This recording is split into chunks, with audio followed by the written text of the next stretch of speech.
Bonjour tout le monde, est-ce que ça va? Est-ce que vous avez encore un peu d'énergie pour la prédication?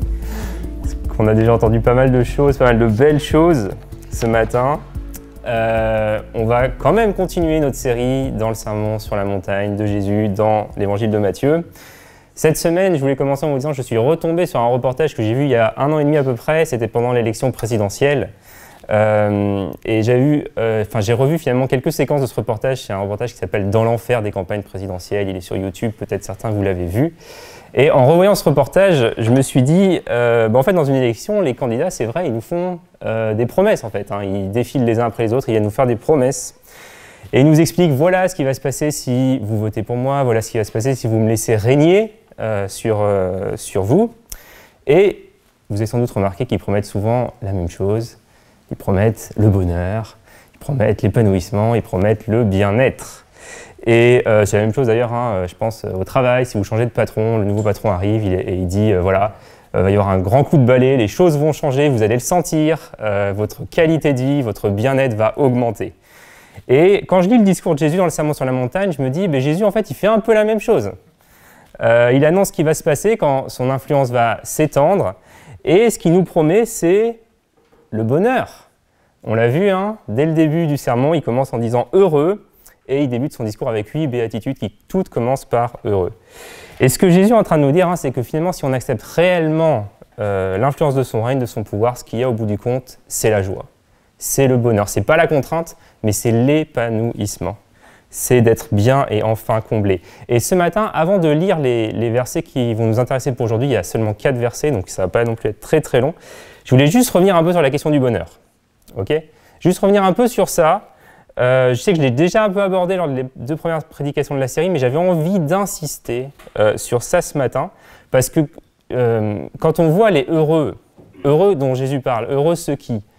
quand on voit ça, on se dit, mais on ne voit pas des gens dans le bonheur, on voit plutôt des gens dans le malheur. Quand Jésus dit « heureux ceux qui reconnaissent leur pauvreté spirituelle », pour nous, je ne l'ai pas assez souligné, je pense, la première fois, mais je ne sais pas si... Enfin, ça nous paraît improbable, je pense. Ça nous paraît improbable. Pour nous, on va se dire « heureux ceux qui sont riches matériellement ». Ça, c'est évident. Heureux ceux qui sont riches matériellement, pas pauvres spirituellement. Et Jésus, il dit complètement autre chose. Il dit « heureux aussi ceux qui pleurent ». Je ne sais pas si vous regardez les publicités sur TF1. En ce moment, j'ai le temps, il y a la Coupe du Monde de rugby, donc j'en vois quelques-unes passer. Il n'y a jamais aucune pub que vous voyez qui veut vous dire « prenez tel produit, achetez telle chose et vous allez pleurer ». Et ça va vous déchirer et vous allez être dans le deuil, dans les larmes, et ça va être le deuil et la misère. Il n'y a jamais aucune pub qui fait ça. Il n'y a personne qui achètera un produit comme celui-là. C'est pas vendeur. Et en fait, vous voyez, notre société, quand on voit les discours dans notre société et quand on compare ça aux enseignements de Jésus dans le Sermon sur la montagne, ce dont on se rend compte, c'est que ce que le monde propose et ce que Jésus propose, c'est la même chose. C'est exactement le même objectif, c'est le bonheur. Mais quand vous voyez l'enseignement de Jésus, vous réalisez que les chemins pour y parvenir ne sont pas juste un peu différents, mais ils sont carrément différents. C'est des voies qui sont diamétralement opposées. On est aux antipodes. On a affaire à 2 systèmes de valeurs, mais qui sont diamétralement opposés l'un à l'autre. Et j'aimerais juste aller un peu plus loin et vous soumettre l'idée en fait que quelqu'un est en train de mentir dans cette affaire. Quelqu'un ment. Quelqu'un ment parce que c'est pas possible que les 2 soient vrais en même temps. Et la question que je nous soumets ce matin, mais c'est qui ment? Le canular, il est où? Qui c'est qui ment? Et est-ce que ce matin, on est en train de marcher sur le vrai chemin du bonheur ou est-ce qu'on s'est fait avoir quelque part? On s'est fait tromper. Et c'est là où je vous rappelle que nous, intuitivement, quand on parle du bonheur, on pense à un état émotionnel, on pense à de la joie, on pense à quelque chose qui est l'ordre de notre ressenti, qui est subjectif. Et Jésus, il ne parle pas forcément de ça. Il ne parle pas forcément de quelque chose de subjectif, de l'ordre du ressenti, parce qu'il dit « heureux ceux qui pleurent, heureux ceux qui sont persécutés ». Et pour me faire bien comprendre, j'aimerais vous raconter l'histoire d'Hervé le veau. Je ne sais pas si vous connaissez cette histoire. Hervé, c'est un veau, c'est une histoire que raconte un pasteur qui s'appelle Jonathan Spencer. Hervé, c'est un veau qui vit dans un champ magnifique, rempli d'herbes grasses. Il y a une source d'eau qui coule. Et Hervé, il est extrêmement heureux dans ce champ. Vraiment, tout se passe bien. Il a de l'herbe à volonté. Il gambade à volonté dans ce champ qui est grand, qui est large, qui est spacieux. Mais au bout d'un moment, Hervé, bien qu'il soit très heureux, il se rend compte qu'autour de son champ, il y a des prairies magnifiques, il y a des belles montagnes, et il se dit « Ah, j'aimerais bien aller plus loin, mais je ne peux pas parce qu'il y a cette clôture électrique qui est là. » Et il aimerait vraiment se dire, ok, j'ai ce rêve de visiter le monde, de voir les choses. Alors un jour, quand il y a un camion qui débarque, avec un monsieur qui invite Hervé à monter dans le camion, qui invite Hervé Lebeau à monter dans le camion, Hervé, il est comme un dingue. Il est trop content. Parce que ça y est, enfin, il va pouvoir réaliser tous ses rêves. Il va pouvoir partir, il va pouvoir voyager, il va pouvoir aller voir le monde. Il quitte le champ, il rentre dans le camion, la porte est fermée, il regarde tout autour de lui et il découvre des choses incroyables. Et Hervé est un veau heureux. Mais ce qu'Hervé ne sait pas, et je pense, bon, vous vous en doutez, c'est que ce camion, malheureusement, va à l'abattoir. Ce camion va à l'abattoir, il a une destination précise et notre ami Hervé va à l'abattoir. Et vous voyez, d'après ceux qui étaient là, les passagers du Titanic étaient dans un état de joie immense, dans un bonheur absolu, avant qu'arrive la catastrophe qu'on connaît. Et la personne qui a des problèmes d'alcool, elle est très heureuse de son point de vue. D'un ressenti subjectif, elle est très heureuse quand elle a beaucoup bu. Mais toutes ces personnes, en fait, elles sont à plaindre, en réalité.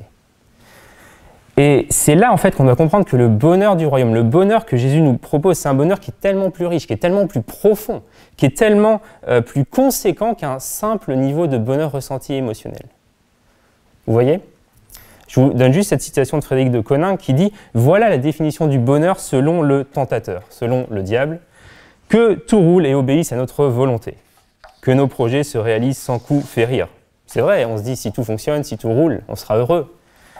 Mais Jésus parle d'un autre bonheur. Il parle d'une traversée de la vie, de ses péripéties, de ses oppositions et de ses injustices en étant porteur d'une autre vision. Et je crois que là où on peut se planter en tant que chrétien, c'est quand on attend que Dieu nous donne le bonheur subjectif et émotionnel. Et il peut le faire, il n'y a pas de souci. Mais si c'est uniquement dans ce but-là qu'on approche Dieu, en fait là il y a un gros problème parce que Dieu dans ce cas-là, ce n'est pas la finalité, mais c'est juste un moyen pour nous. C'est juste un moyen pour nous permettre d'atteindre ce qu'on veut ici et maintenant dans cette vie. Et Jésus dit le royaume c'est autre chose, c'est complètement différent. C'est quelque chose de complètement différent. Le bonheur du royaume, il est décorrélé de notre situation, de notre niveau de ressenti émotionnel. Et c'est impossible de toucher le bonheur du royaume à moins de passer par la pauvreté spirituelle, à moins de passer par les pleurs, mais ça débouche tout ça sur un état de joie, sur un état de paix, sur un état de stabilité émotionnelle qui est vraiment surnaturel. En sorte qu'on peut dire, comme l'apôtre Jacques, regardez toutes vos épreuves, considérez comme une joie complète. Une joie complète. C'est ça que dit Jacques. Et cette joie du royaume, elle permet des choses comme à ce que des gens qui ont des quantités d'argent énormes, des grandes quantités d'argent, s'en dépouillent avec joie. Cette joie du royaume, elle permet à des gens, sur leur lit de mort en phase terminale, de dire « ben, j'ai hâte d'y être ». Et c'est pas juste la douleur qui leur fait dire ça, mais vraiment cette joie de se dire « j'ai hâte d'y être ». J'ai hâte d'être dans ce royaume avec Jésus. Cette joie du royaume, elle peut permettre à des gens qui ont subi les injustices les plus pires, les plus atroces, d'accorder un libre pardon et d'être libérés du fardeau du ressentiment, de l'amertume. Et quand vous voyez ça, les amis, vous voyez le royaume en fait. Là, vous voyez le royaume. Vous n'êtes pas en train de voir juste un petit bonheur subjectif, émotionnel, mais vous êtes en train d'être le témoin d'une révolution qui est surnaturelle, qui est profonde et qui bouleverse vraiment tout. Qui bouleverse tout. Et c'est de ça dont Jésus parle dans le Sermon sur la montagne. Et c'est ça qu'il veut pour nous. C'est ça qu'il veut pour notre Église. Et c'est ça qu'il veut pour tous ceux qui s'approchent de son royaume. Donc, cela étant dit, ça va ? Jusque-là, cela étant dit, on va lire maintenant le texte qui est le nôtre pour ce matin. Je vous invite à reprendre le sermon là où on l'avait laissé. Matthieu, chapitre 5, au verset 17. Et donc, je vais lire les 4 versets de ce matin. Matthieu, chapitre 5, verset 17, je vais lire jusqu'au verset 20. C'est Jésus qui parle, et voici ce qu'il nous dit. « Ne croyez pas que je sois venu pour abolir la loi ou les prophètes, je suis venu non pour abolir, mais pour accomplir. En effet, je vous le dis en vérité, tant que le ciel et la terre n'auront pas disparu, pas une seule lettre, ni un seul trait de lettre ne disparaîtra de la loi avant que tout ne soit arrivé. Celui donc qui violera l'un de ces plus petits commandements et qui enseignera aux hommes à faire de même sera appelé le plus petit dans le royaume des cieux. Mais celui qui les mettra en pratique et les enseignera aux autres, celui-là sera appelé grand dans le royaume des cieux. En effet, je vous le dis, si votre justice ne dépasse pas celle des spécialistes de la loi et des pharisiens, vous n'entrerez pas dans le royaume des cieux. Voilà, j'arrête la lecture ici. Deux choses que j'aimerais qu'on voit ensemble ce matin, c'est derrière moi. Le Christ est la loi et le chrétien est la loi, versets 17 à 18, puis 19 à 20. On va voir ça ensemble. Et je commence avec le Christ et la loi, une compréhension de la loi plus profonde. Que fait Jésus dans ce texte ? Il vient et il se présente en fait comme un enseignant, comme un rabbi, comme un théologien. Et lui, le théologien par excellence, il va nous dire c'est quoi sa compréhension de la loi et des prophètes. Ok ? C'est ça qu'il va faire. Et il va le faire en fait en s'opposant aux théologiens de son temps. Il va le faire en s'opposant aux spécialistes de la loi. Ces spécialistes, ces experts, c'était ceux qui enseignaient la loi au peuple. Et c'est à eux que Jésus s'adresse. Parce que d'ailleurs, au verset 19, il dit « Celui qui violera l'un de ses plus petits commandements et qui enseignera aux hommes à faire de même sera appelé le plus petit au royaume des cieux, mais celui qui les mettra en pratique et les enseignera aux autres, celui-là sera appelé grand dans le royaume des cieux. » Donc Jésus, ce qu'il fait, c'est qu'il s'oppose aux penseurs, il s'oppose aux théologiens de son temps. Et il va souligner combien il n'est pas d'accord avec leur façon d'interpréter l'Ancien Testament.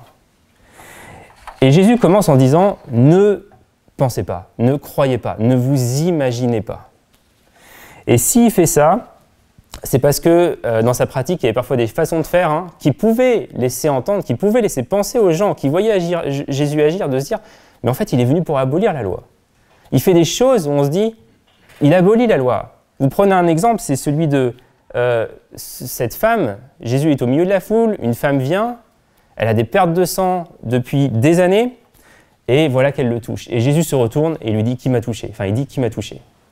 La femme précise que c'est elle, Jésus la voit, il la touche, il la guérit. Mais dans la loi, vous avez des pages et des pages et des pages qui disent que quand une femme a ses règles, en fait, il ne faut même pas s'asseoir sur la même chaise qu'elle. Il y a ça dans la loi. Et Jésus, pourtant, il se laisse toucher par cette femme impure, et il sait très bien qu'elle est impure. Il est au courant de ça, et il fait ça.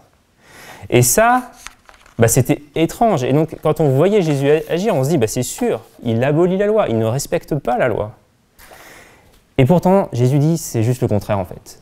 Ne croyez pas que je suis venu abolir ce qui est écrit dans la loi ou les prophètes. Je suis venu non pour abolir, mais pour accomplir. Je sais que nous, chrétiens évangéliques, on a souvent l'habitude de dire que Jésus accomplit les prophéties. On voit les prophéties en Ancien Testament, on se dit, elles sont réalisées dans la vie de Jésus. Mais ici, ce n'est pas seulement de ça dont on parle. Et c'est même pas d'abord ça, c'est de la loi dont il est question. Jésus dit, je suis venu pour accomplir la loi. Ce n'est pas juste les prophètes qu'il est venu accomplir, c'est aussi la loi de Moïse qu'il est venu accomplir.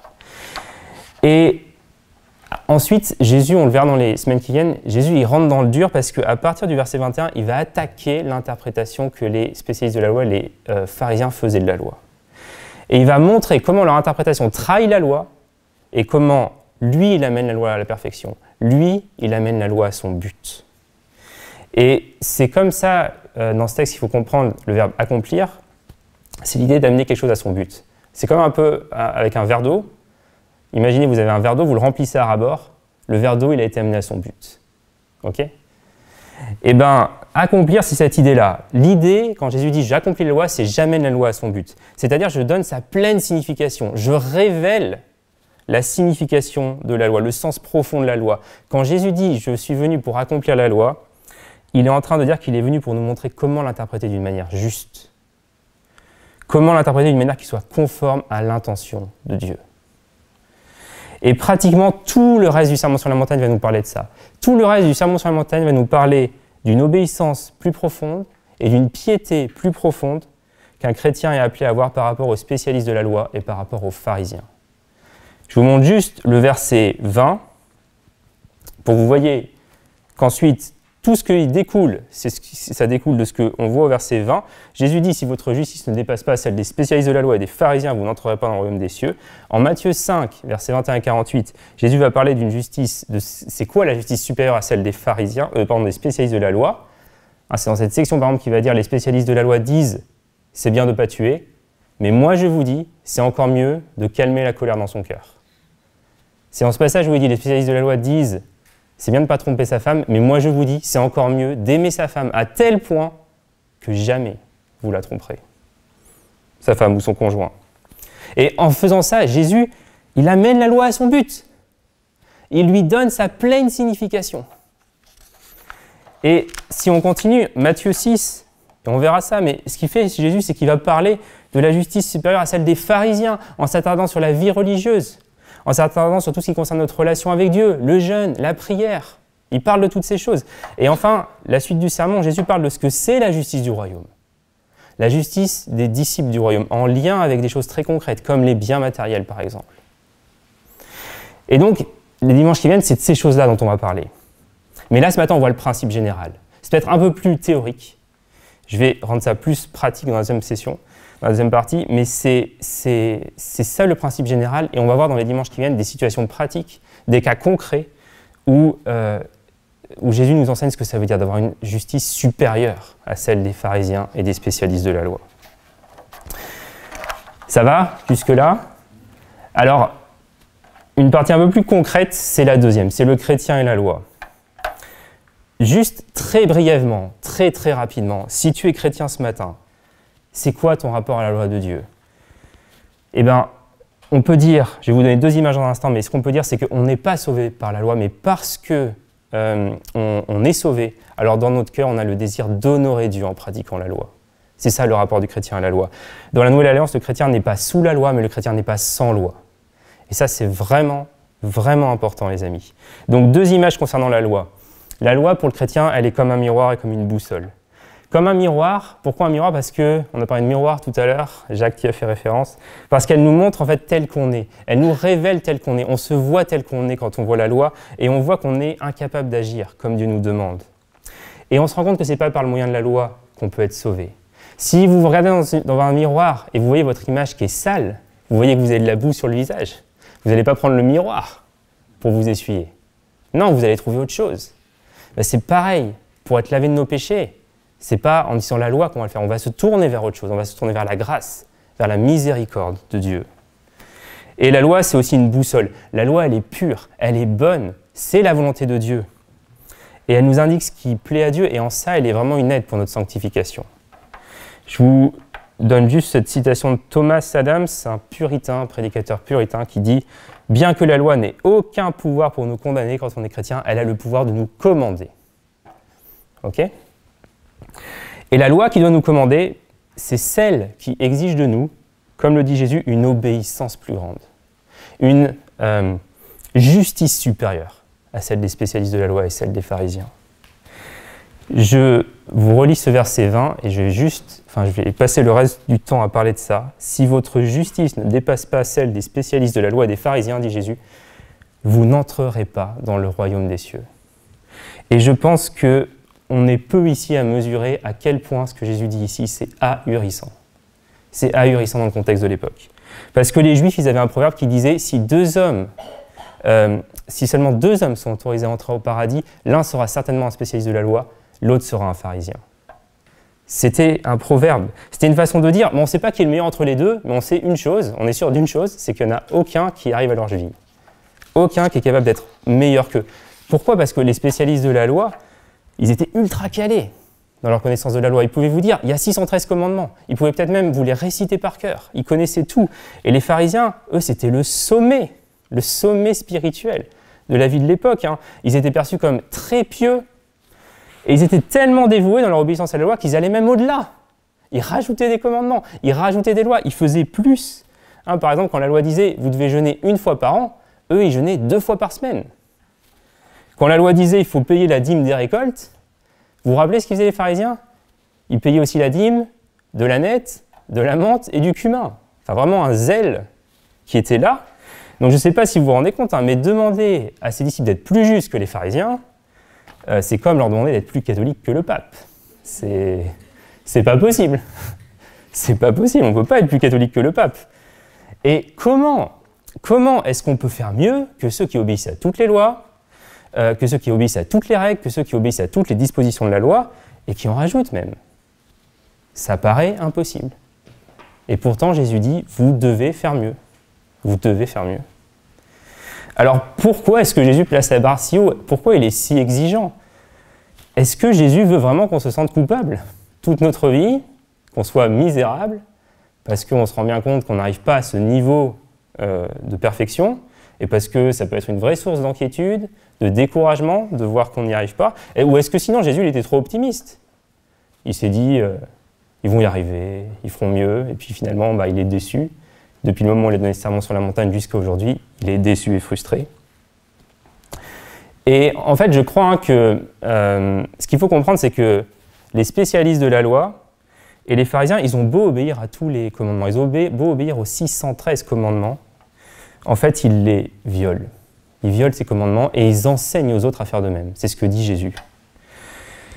Et je vous avoue que ça a été un peu une prise de conscience pour moi dans la semaine, quand j'ai préparé ce message. Je ne m'étais pas forcément rendu compte de ça, parce que je pense que si vous avez grandi dans l'Église, vous avez sûrement cette image des pharisiens comme ceux qui sont vraiment à fond, quoi, ceux qui sont zélés, ceux qui donnent tout, un peu comme je l'ai décrit précédemment. Mais ce qui m'a frappé, c'est que Jésus, en fait, quand il critique les pharisiens, il les critique la plupart du temps, pas pour être trop rigoriste, mais pour être trop laxiste. Vous regardez dans Matthieu 23, je vais vous montrer ça dans quelques instants, mais en fait, c'est assez logique. Parce que si vous voulez être accepté par Dieu par votre respect de la loi, ça c'était la logique des pharisiens, on va être accepté par Dieu par notre respect de la loi, ben vous n'avez pas trop le choix. Il va falloir faire des aménagements, il va falloir rendre les choses plus accessibles, il va falloir diminuer le standard. On est obligé de faire ça. Il va falloir rendre les choses accessibles. Et en fait, on pourrait dire que les pharisiens, ils faisaient un peu une compétition de limbo, ou limbo, je ne sais plus comment on dit. Je suis sûr qu'il y en a qui ont fait ça cet été, sur la plage. Vous voyez ce que c'est, hein? L'idée, c'est on va passer en dessous de la barre, en ayant le bus tourné vers le ciel, et le bâton, on le descend de plus en plus bas, de plus en plus près du sol, et l'idée, c'est qui c'est qui va réussir à passer à la fin. Bon, en fait, les pharisiens, ils faisaient ça, mais ils mettaient le bâton tellement haut qu'en fait, mais tout le monde se qualifie, quoi. Même grand-maman de 98 ans, elle peut passer facilement. Tout le monde passe. C'est ce que faisaient les pharisiens. On n'a pas commis de meurtre. On est OK, ça va. Et juste pour vous dire, enfin vous donner un exemple de ce laxisme chez les pharisiens disaient par exemple, vous lisez Matthieu 23, ils disaient « Mais si quelqu'un jure par le temple, il n'est pas engagé par ce serment. Mais s'il jure par l'or du temple, alors là oui, là il est engagé. » Bon, un autre exemple, c'était de dire, si quelqu'un jure par l'autel, tu n'as pas besoin de tenir ton serment. Mais par contre, si quelqu'un jure par l'offrande qui est sur l'autel, là, il faut tenir l'engagement. Et je ne sais pas si vous voyez la logique, mais en fait, il disait, nous, les docteurs de la loi, vous inquiétez pas, on a bien étudié les choses.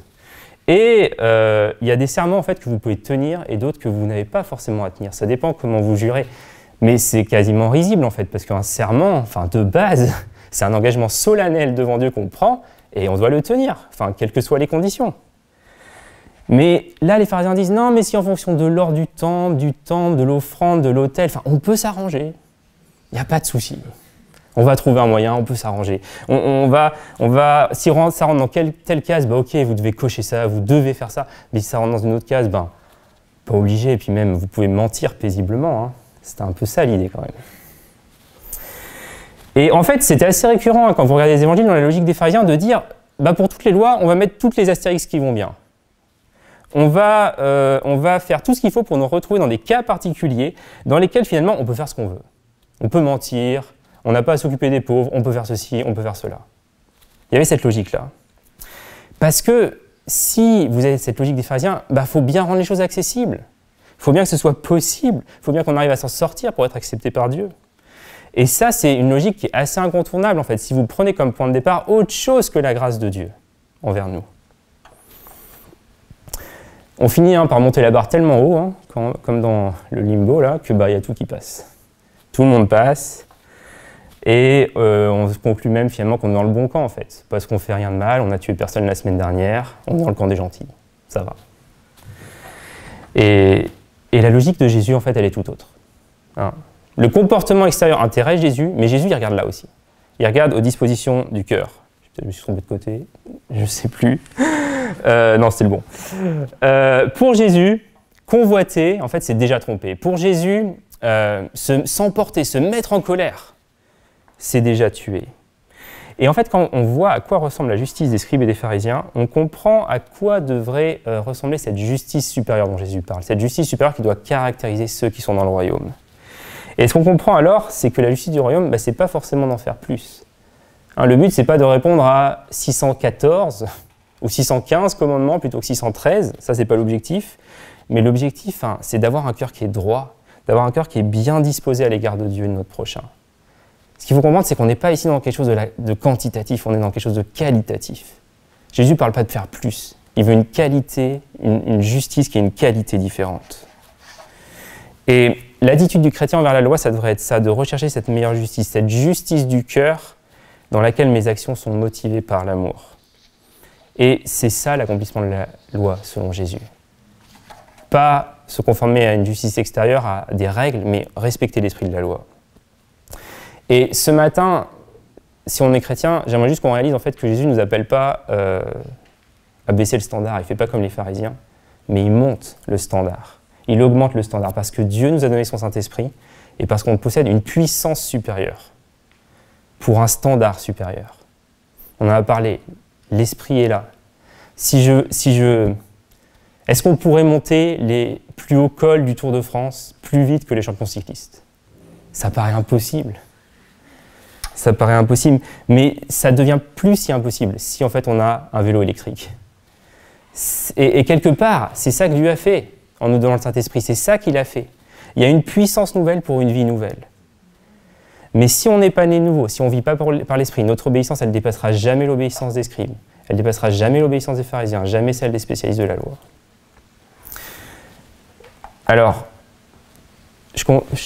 avant de conclure, juste une citation, Charles Siméon qui dit « Un homme spirituel, c'est-à-dire un homme qui a reçu le Saint-Esprit, il ne se plaint pas de la rigueur de la loi, mais de la méchanceté de son cœur. Et il ne désire pas que les commandements de Dieu soient abaissés à son niveau, mais il veut atteindre le plus haut sommet des commandements divins. » Alors en conclusion, ce matin, j'ai juste quelques questions et j'ai un encouragement à vous laisser. Quelques questions pour essayer de nous appliquer tout ce qu'on a vu là. Quelle est notre justice ce matin? Est-ce que c'est celle d'un spécialiste de la loi, celle d'un pharisien? Est-ce que c'est celle d'un membre du royaume de Dieu? Est-ce que j'ai tendance à diminuer, être laxiste envers moi-même? Est-ce que je me crée finalement une petite loi perso, un peu comme le faisaient ces spécialistes de la loi, ces pharisiens, pour être à l'aise avec moi-même, avec ma façon d'être, avec ma façon de faire? Ou est-ce que vraiment il y a cette soif qui est là? Je veux atteindre les plus hauts sommets spirituels, je veux répondre, je veux obéir à la loi de Dieu. Est-ce que ce qui compte pour moi, c'est de paraître un bon chrétien aux yeux de tous, ou est-ce que c'est que mon cœur soit bien placé, que mon cœur soit au bon endroit? Par exemple, est-ce que je suis attristé seulement quand je suis pris en flagrant délit de péché? Je suis en train de mentir, on me chope en train de mentir, je suis en train de me mettre en colère, on me chope en train de me mettre en colère. Est-ce qu'il y a juste ça qui m'attriste, ou est-ce que je suis aussi attristé par des pensées qui sont là, qui sont malveillantes, qui traversent mon esprit, et que personne d'autre que moi et que Dieu ne connaisse? Est-ce qu'il y a cette attitude aussi de repentance à ce niveau-là? Et pour quelle raison aussi est-ce que je fais ce que je fais finalement? Est-ce que je le fais pour exister? Est-ce que je le fais pour être aimé? Est-ce que je le fais pour être admiré? Pour ne pas froisser? Il y a tellement de raisons pour lesquelles on peut faire les choses. Pour ne pas contrarier, pour avoir raison, pour remplir mon vide intérieur, pour compter pour les autres. Ou est-ce que vraiment il y a cet amour de Dieu et du prochain qui motive profondément mes actions?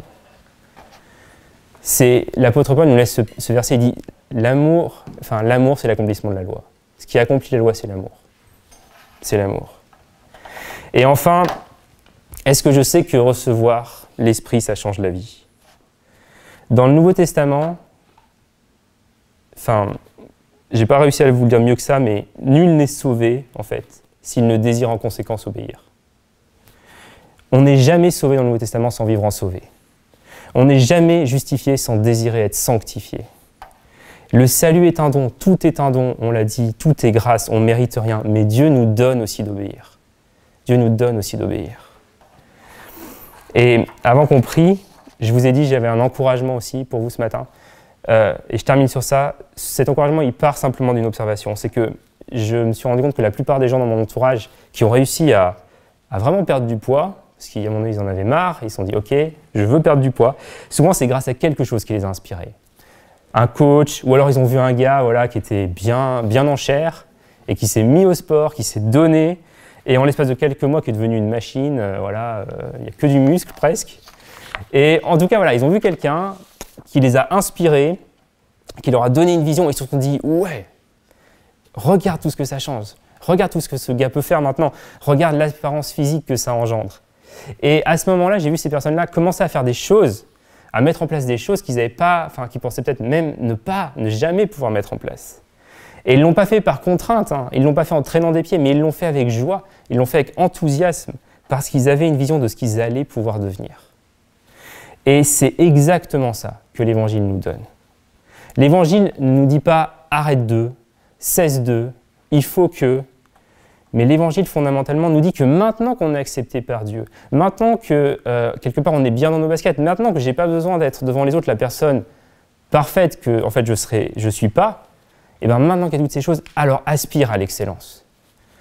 Arrête de faire le minimum syndical pour essayer d'être un chrétien à peu près potable et poursuis l'excellence. C'est ça que nous dit l'Évangile. Aspire à l'excellence. Et vous avez ça dans tout le Nouveau Testament. Vous lisez les Béatitudes, vous lisez le fruit de l'Esprit dans Galates, vous lisez 1 Corinthiens 13, vous lisez tous ces passages. Ces textes ne nous disent pas « il faut que », arrête de, mais ils disent « vous êtes aimés, vous êtes acceptés, et maintenant, regardez ce que vous pouvez devenir. » Vous êtes aimés, vous êtes acceptés en Christ, et maintenant, regardez ce que vous allez un jour être. Regardez le but pour lequel Christ vous a racheté. Et là, ce qui va se passer, c'est qu'on va juste arrêter de regarder nos petits défauts et avec crainte, avec remords, de dire « ah, faut gommer ça », mais on va commencer à dire « oui, j'ai faim, oui, j'ai envie, oui, j'ai faim et soif de la justice », comme dans les Béatitudes. « Oui, j'ai faim et soif de la paix, oui, j'ai faim et soif d'être cet homme qui est doux et humble. Si seulement je pouvais pardonner plus librement, si seulement je pouvais faire preuve de modestie, si seulement je pouvais être généreux aux dépens de ma personne. » Et là, on a faim, et là, on a soif. Et là, il se passe quelque chose. Et là, le Saint-Esprit agit. Et je crois que quand Jésus parle de ciel et lumière, c'est de ça dont il parle. C'est de ça dont il parle. Tant que notre christianisme, c'est uniquement « il ne faut pas que »,« il faut arrêter de », enfin, il n'y aura pas de ciel et de lumière, les amis. Il n'y aura pas de ciel et de lumière, mais le jour où vraiment on commence à courir après ces choses, là la lumière, elle est là. Là, c'est le gros spot qui est là. Lumière du monde, celle de la terre. Et ça donne une vie qui n'est pas juste convenable, en fait, qui n'est pas juste potable. Mais ça donne une vie qui dénote radicalement, avec tout le reste, de ce qui nous entoure, par son pardon, par son amour, par sa modestie, par sa générosité, par toutes ces choses.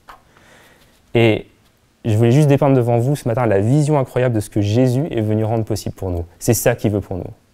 C'est ça l'objectif. Il est élevé, il est haut, et on peut se dire « waouh ». C'est énorme, Père, ce que tu nous demandes, mais quelle joie de réussir quand l'Esprit nous rend capable de faire ça. Quelle joie de réussir quand il nous rend capable de faire ce que Dieu veut qu'on fasse. Amen. Est-ce que l'équipe de louange peut me rejoindre? Vous pouvez jouer tranquillement en instrumental, et j'aimerais juste qu'on puisse aller dans la prière tous ensemble, pour demander à Jésus vraiment cette obéissance, cette justice supérieure à celle des scribes et des pharisiens, supérieure aux spécialistes de la loi. Et on prendra un chant derrière, qui s'intitule « Je te donne tout » et je pense qu'il convient bien pour répondre à la parole de Dieu.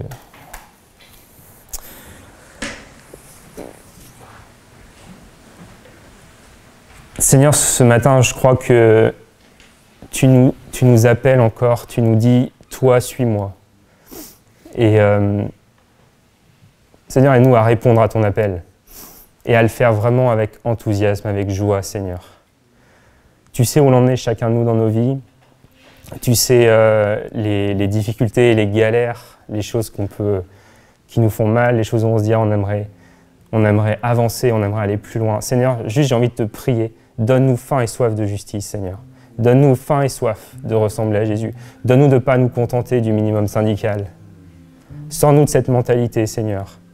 Donne-nous de voir combien tu n'es pas juste venu pour qu'on soit bien, oui, pour qu'on soit bien dans nos baskets, mais tu veux faire vraiment quelque chose en nous. Tu veux vraiment nous transformer. Tu veux vraiment nous amener à te ressembler.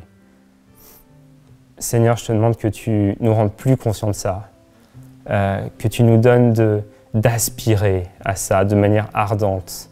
Seigneur, à la fin de ce temps de jeûne et prière de cette semaine, je te demande que tu rencontres nos cœurs à ce niveau-là, Donne-nous d'être ce peuple des béatitudes, d'avoir faim et soif de justice, d'être enfin sel et lumière, comme tu veux qu'on le soit, pour cette ville de Paris et sa banlieue, Seigneur.